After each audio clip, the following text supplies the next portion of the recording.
Pas ini pas matiin Udah nyala? air gitu. Pas gitu nyung. Terus Oke, ya. oke ya, mulai ya. Bismillahirrahmanirrahim. Assalamualaikum warahmatullahi wabarakatuh. Waalaikumsalam warahmatullahi wabarakatuh. Oke, terima kasih teman-teman semua, Pak Alif dan rekan-rekan atas partisipasinya, atas waktu dan kesempatannya. Pertama-tama kita coba perkenalan dulu. Nama saya Eko Saputra. Saya terus yang di belakang sana Mas Ibnu. Nah, saya sebagai teknisi untuk alat kerja sistem. Kemudian pada kesempatan kali ini kita akan coba pelatihan sekaligus praktikum nanti pengenalan alat kerja sistem. Nah, untuk kerja sendiri sebelumnya teman-teman udah pernah dipelajari ya di kampus, khususnya di teorinya udah paham ya.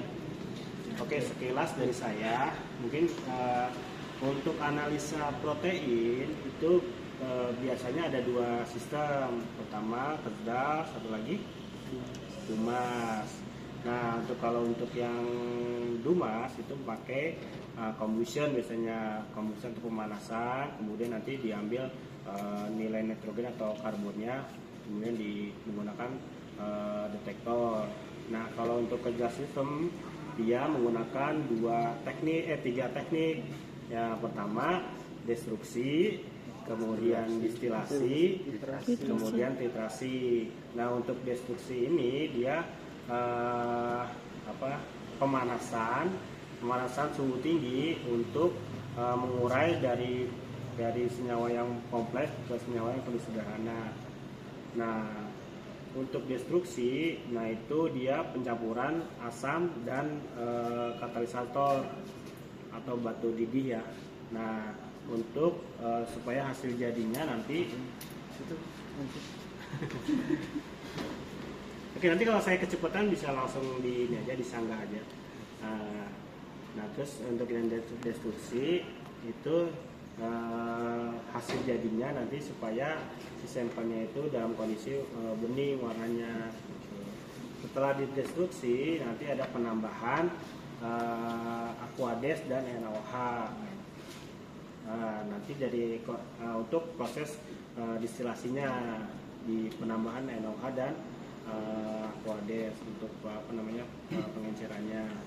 Nah, pada kesempatan kali ini kita coba ulas sedikit untuk pengoperasian alat distilasi. Kalau untuk alat destruksinya kan yang sebelumnya udah pernah ya, yang yang model lama ininya destruksinya. Jadi nanti besok coba kita destruksi dari pagi, kemudian kita lanjut ke distilasi. Nah, untuk distilasi ini merek velg ini yang di sini itu model UDK 149. Sebenarnya velg ini punya banyak variasi seriesnya. Ada UDK 129, ada UDK 139 sampai UDK 169. Kalau untuk yang UDK 129 itu lebih sederhana lagi. Dia nggak punya otomatis di asam borat sama H2O-nya. Kalau yang ini udah full otomatis. Makanya kalau di website tuh dia masuk golongan full otomatis karena bisa secara otomatis mengisi si asam borat, bisa otomatis untuk mengisi NaOH, kemudian H2O-nya, aquadesnya, sama NaOH-nya. Jadi secara otomatis ketika kita klik start, dia secara otomatis akan mengisi si reagentnya. Nah, di depan sini, nah kita dari awal dulu ya. Nah, jadi distilasi ini kan seperti namanya distillation, berarti kan merubah dari cair ke uap, kemudian dari uap ke bentuk ke cair.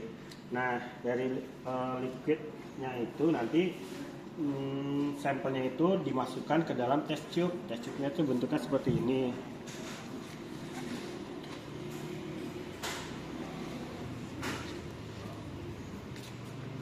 Nah, ini volume maksimumnya di berapa tadi?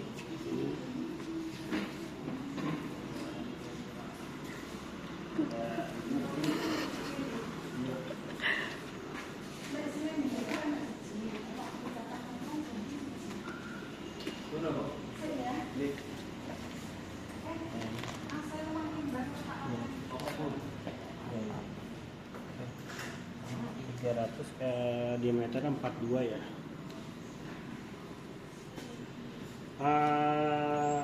Kurang lebih ada di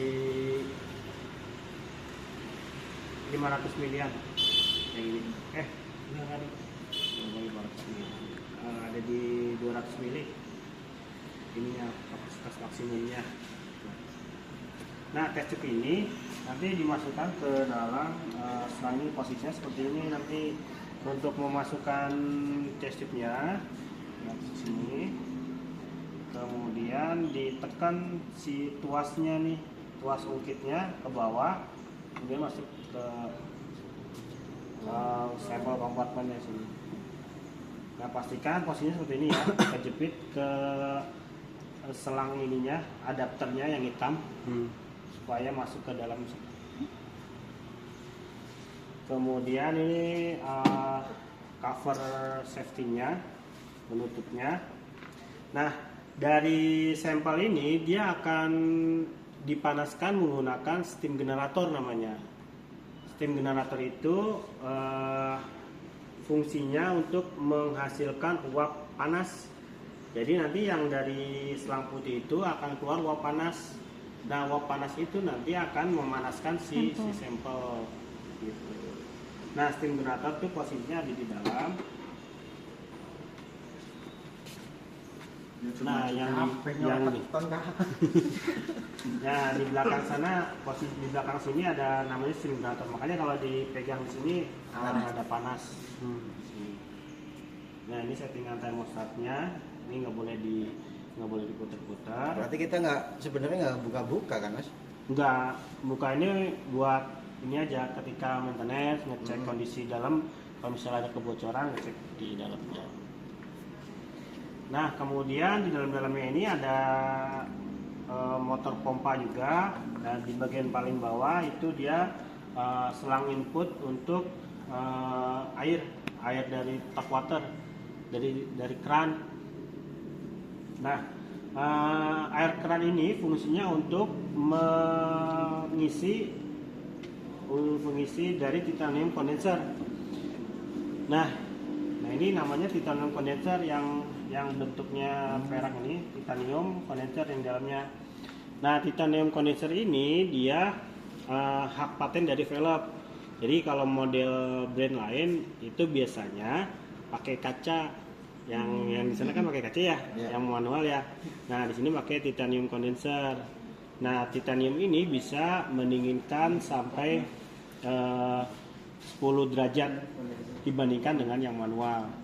Nah, jadi tanpa bantuan, kalau yang manual kan biasanya pakai bantuan chiller, pendingin chiller. Nah, kalau ini pakai tap water aja cukup. Nah, karena dia pakai tap water atau keran air, nah itu biasanya kalau di keran air itu kondisinya nggak bersih kan. Nah, kadang ada bekas air tanah kan, kadang lumut segala macam. Nah, itu di belakang ada filter sebenarnya. Nah, di belakang situ tuh ada filter, nanti kita cek ya sebagai bagian maintenance juga. Nah, teman-teman kalau misalnya flow-nya kebacanya rendah, flow-nya dia nggak jalan, jadi tandanya si filternya udah jenuh, udah harus dibersihin filternya. Nah, ini kita ambil kondenser, kemudian ini collection vessel. Jadi ini collection vessel kalau misalnya pas lagi di buangan, ini kalau misalnya udah proses distilasi, kan residunya harus dibuang. Ya, dibuang lewat sini nanti jalurnya ke sini.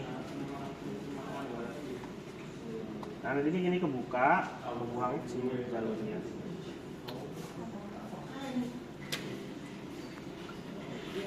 Nah, kemudian setelah proses pemanasan oleh steam generator, hasil dari distilasi itu dia maksudnya selang yang panjang. Oke ya, selang panjang. Selang 2 ini nggak dipakai. Selang 2 ini fungsinya untuk kalau misalnya koneksi ke titrator, auto titrator, tambahan alat untuk titrasi otomatis gitu.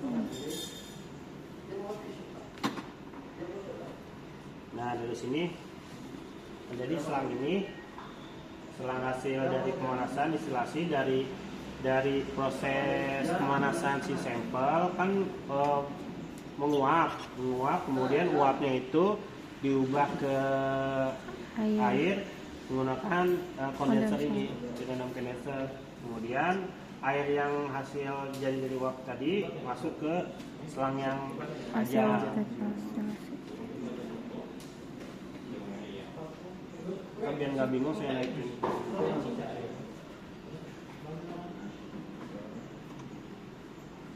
Oke, satu aja jadi yang ini kita tutup. Dalam kondisi buka dia nggak akan bisa nyala, soalnya ada safety powernya di sini. Ini ada safety power.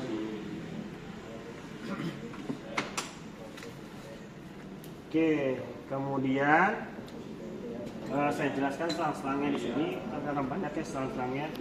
Nah ini selang yang putih ini dia paling tinggi Pos ya. pos ini